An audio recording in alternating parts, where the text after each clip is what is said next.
কি খবর বন্ধু, কেমন আছো? আছি রে বন্ধু। আছি, খুব দুঃখে আছি রে বন্ধু। বিয়ার বয়স পার হইতেছে কিন্তু বিয়া শাদী করতে পারলাম না। গত বছর আসছিলাম বিয়ে করার জন্য বাড়িতে, কিন্তু বেকার বলে কেউ মাইয়াই দিতে চায় না। কিন্তু বন্ধু এইবার কিন্তু চাকরি নিয়ে আসছি। কি চাকরি বন্ধু? মার্কেটিং অফিসার বন্ধু, বেতন 12,000। আরে 12,000 টাকা তো ঢাকা শহরে থাকতে খাইতেই জায়গা। 12,000 টাকায় কেমনে চলবা নিজে, না বউ চালাইবা? তা বন্ধু ঠিকই, কিন্তু করবো কি বল? বিয়ার বয়স তো পার হইতেছে, বিয়া শাদী তো করতে হবে। দাঁড়াও, তোমার আমি একটা বুদ্ধি দিতে আছি। হ্যাঁ বন্ধু, একটা বুদ্ধি দে। কি বুদ্ধি দিতে পারস? বেশি করে বেতন কইতে হইব। আচ্ছা 30-40 হাজার টাকা কইতে হইব, আচ্ছা। নাইলে কেউ মাইয়া দিত না।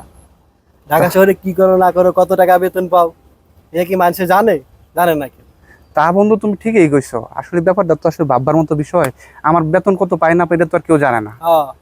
ঠিক আছে বন্ধু, বন্ধুটা বুদ্ধিটা ভালো হয়েছে, কিন্তু বন্ধু আর করো না কিন্তু। আরে সমস্যা না, এটা শুধু তোমার আর আমার মধ্যে থাকবে। ঠিক আছে বন্ধু, তোমার ধন্যবাদ। বন্ধু না? আচ্ছা বন্ধু, তোমার বুদ্ধির জোরে বিয়া তো আগাইলো, কিন্তু এখন তো টাকা পয়সা তো নাই। টাকা পয়সা ছাড়া তো আর আগাইতে পারতেছে না বন্ধু। টাকা পয়সা কিছু হাওলাত দিয়ে আমি তোর পরে সময় মতো শোধাই দেবো। আরে টাকা পয়সা নিয়ে তুমি কোনো চিন্তা করো না, টাকা পয়সা যা লাগে আমি দিব। ধন্যবাদ বস্তু, ধন্যবাদ। শোনা গো আমার। কি বাতিজা, কি খবর, কেমন আছো? চাচা কি অবস্থা, কেমন আছেন? ভালো এই তো আছেন? ভালো, ভালো আছো না? হ্যাঁ দেখে অনেকদিন যাবত দেখা হয় না, কি অবস্থা, কোথায় এই তো আছো? চাচা চাকরি নিচ্ছি ঢাকা শহর, মার্কেটিং ম্যানেজার। মালিকা আমার সারা চোখেই দেখে না, বেতন 40,000। আর দোয়া করে দেন একটু, তাতে এই বছর বিয়েটা করে দিতে পারি। ইনশাআল্লাহ মার্চ, ইনশাআল্লাহ অবশ্যই দোয়া করি, ইনশাআল্লাহ বিয়েটা ওকে, হয়ে আর যাবে। দাওয়াত রাখেন চাচা, অ্যাডভান্স দাওয়াত দিয়ে যাচ্ছি ঠিক সবাই। আছে, ঠিক আছে। কিরে দোস্ত, তুই নাকি চাকরি পাইছিস? বেতন নাকি 40,000? হ্যাঁ দোস্ত, ঠিকই শুনছস, কিন্তু কার কাছ থেকে শুনছস? পুরো এলাকা তো সরাই গেছে।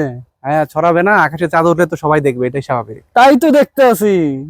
বন্ধু, বন্ধু, হ্যাঁ বন্ধু। তুই আমার বন্ধু না? অবশ্যই তোর বন্ধু। আমার যদি কেউ মারতে আসি তুই বাঁচাইতে আসবি না? হ্যাঁ অবশ্যই। আমি যদি আজকে বিপদে পড়ি তুই আসবি না? হ্যাঁ অবশ্যই বন্ধু, তুই বন্ধুর বিপদে বন্ধু না আসলে হয়? অবশ্যই আসবো।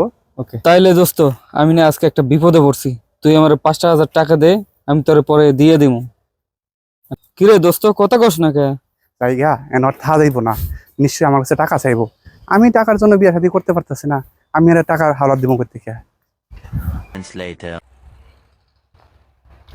ভাই খুব বিপদে আছি ভাই, কিছু টাকা হইলো দেখ ভাই, আমি আর পারতে আসি না। এই মিয়া, এভাবে পাও দিয়ে বসে আছে কেন? দেখে তো মনে হচ্ছে ইয়াং ছেলে। ভিক্ষা করে খাচ্ছ কেন? কাজ করে খেতে পারো না?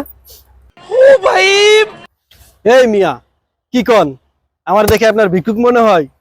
আমি আরে কারি কারি টাকা দিছি 3 বছর আগে, 1 টাকাও দেই না, এই জন্য বাধ্য হয়ে রিকোয়েস্ট করতেছি। ও আচ্ছা, এই সমস্যা। মানুষের টাকা পয়সা দিলে এরকম প্রবলেম পড়তে হয়, এটা নতুন কিছু না।